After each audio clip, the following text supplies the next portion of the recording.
Good morning. It's 7:30 on Saturday morning, Saturday the 1st of December. I think. So we're down the plots and I've had a tip off by one of our pathfinders. In fact, the captain of the expeditionary pathfinder force, Captain Michael Derbyshire, has told us that we've had a delivery of something rather special. So I've got to cart it all down from the top and bring it onto the plots.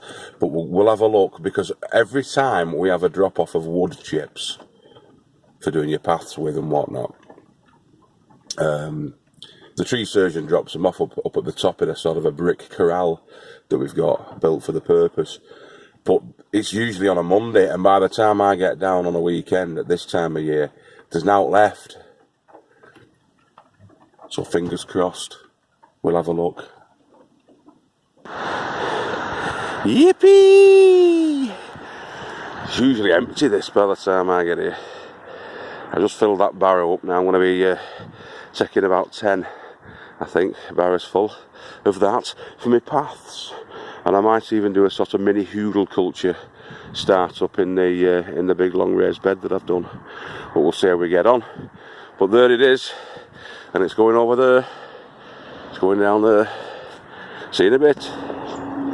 So we want the depth of the wood chips to be about 2 or 3 inches deep, and so let's see how far a barrow full goes. And we'll try it with this path first, see what it looks like. Alright, there we go. So it's just around 6 foot by 2 foot, 12 square feet of coverage. So I'm working this out now in my head, that we're going to be talking probably to do this bottom section, maybe 6 more barrow loads, but I'm going to be bringing some more down and piling it on top of there to be used when we get the other beds in, or I might just pile it somewhere, maybe there. Yeah, there near the barrel, I'll pile it there. So I'll work my way from this end, I think, filling all of these in, and then just pile it there near the barrow. And then when the other beds are in, I can just fill in the pathways there and top off a bit down here. I'll just bring down as much as I can. Probably bring down about another 11 barrows, we'll say. So we've had 12 barrows full, and we'll have that. There we go, all complete. Looks much neater and nicer. Stops you getting muddy boots as well. Although we do like Nigel at muddy boots. He's welcome any time down here, no problem at all that. But the actual physical muddy boots is to be avoided if we possibly can. Yeah, so all the paths are done now. Took about an hour and a half. I'm just going to sweep the pathway, so bear with us one moment. Yep, so we'll let the rains do the rest and wash them clean. But I'm just keeping it neat, really. Trying to keep it neat, and I've filled in all of those little gaps. There's a lot of leaves in it, but beggars cannot be choosers. It were free, and it'll all rot down in the end, won't it? So I'm not too worried about it. Doesn't look too bad. Looks all right, doesn't it? I'll have a proper good tidy up next year as well. I'm going to rearrange these beds in the end, I think, and have them going that way. Although I don't know at this stage. I've got to find somewhere to put this cherry tree. That's a cherry tree that needs to be planted, because it's been here a week like that, and I don't want to kill it. I want to plant it and get cherries off it. I'll move that bin from there as well, the water, but that's going to be moved up to the top, I think, in the end, out the way, so that you can't see anything like that down at this end. This will all be cleared for growing. the water containment's going to be up there as it stands at the minute, which is like, oh, slipping and sliding all over the place here. I'm like a baby gazelle, only fat. So they're going to go here. It's going to go here with these. That one in the corner maybe moved out of the way. I'm going to have to jig things about a bit up at the top. There's the compost corral. That's going to be getting some more gear in it next week. It's got carpets in as well on top now. Bit of carpet. As per Tony's instructions from UK Here We Grow. Get the carpet thrown on, which we have. So yeah, more tidying and things like that over the weekend. Tomorrow I'm going to be planting that. I'm going to get that planted up. So I'll have to decide then whether or not I am going to put it there, which I may well do. I may well put it there in that open area. Here, we've still got the debate on about whether or not I'm going to put a face-to-face greenhouse in that area.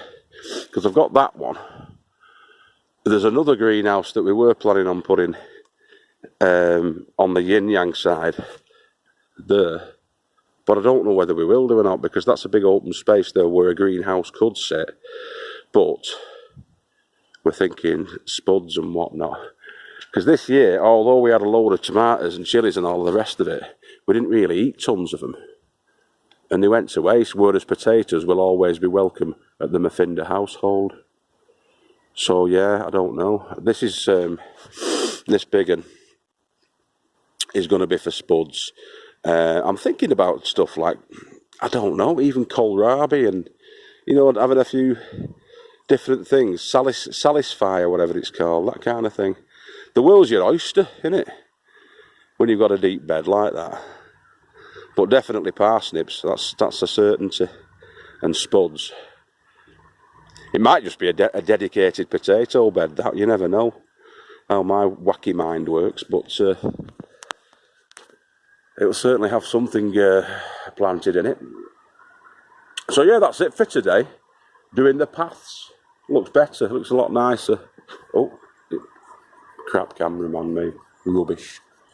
It's been off and on with the rain today, so we're hoping tomorrow's going to be a bit better, although the weather forecast says no. It says it's going to still be pretty damp tomorrow. But there's no such thing as bad weather. Winston Churchill said there's no such thing as bad weather, only inappropriate clothing. So as long as you've got the right clothing, you can cope with inclement weather. That's today's word, inclement. So there you go. That's how she's looking. I'm thinking that will probably look alright there, won't it? Let me know what you think tonight. I'll stick it on tonight, this, and you can give us a couple of comments about that, see what you think. And then, obviously, I'm going to carry on tidying up tomorrow as well as planting that.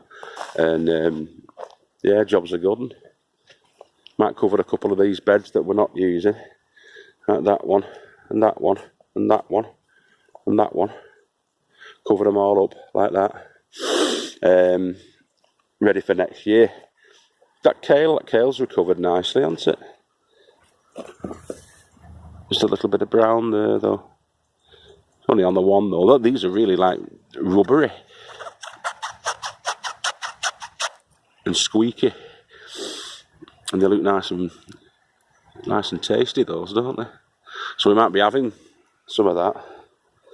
A couple of more channels that I was going to tell you about as well. Now, one of them, these ones are not specifically growing channels, but I found them dead interesting. And one of them's called, it's Kirsten Dirkston or something like that. Some of you might have seen her stuff. She does those little houses. You know, the ones that you make yourself. You make your own little house, or you'll build a dwelling inside of a hill like a hobbit. You'll live like a hobbit house or something like that. She's done loads of them. There's some good ones on there. There's a kid who, I think he was about 16, and he built one off a big trailer, you know, like a big tow-along trailer. And he built this 2-storey house for himself for about $3,000 or $4,000. And it's ace. There's loads like that. But there's one that I came across, and I'll put it in the links below, one of Kirsten's. And it's this Nebraskan farmer. He's like 1,000 miles north of Florida and Texas and places like that. He's up north of America.